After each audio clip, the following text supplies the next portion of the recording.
Se una persona motivata prima fa, agisce, l'azione porta la motivazione. Non è la motivazione che porta l'azione, è un discorso completamente errato, perché la gente si aspetta la motivazione per iniziare a fare attività motoria, non gli arriverà mai.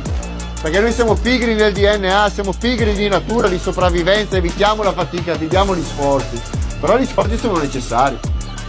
Ricordo che noi siamo arrivati a essere in Italia il popolo dove abbiamo gli adolescenti, soprattutto i bambini, più obesi d'Europa.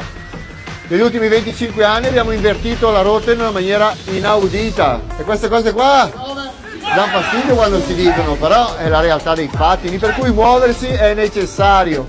E quello che vedete oggi, anche le persone che sono qua a guardare, è la società sportiva più grossa d'Europa. Oh cazzo!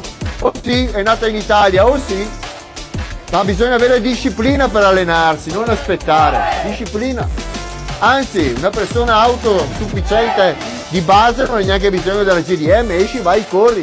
Fai, non hai bisogno del papà che ti porta in giro, sei un adulto, eppure necessitiamo del personal trainer, necessitiamo sempre di qualcuno che ci guidi. Va bene, siamo qua per questo.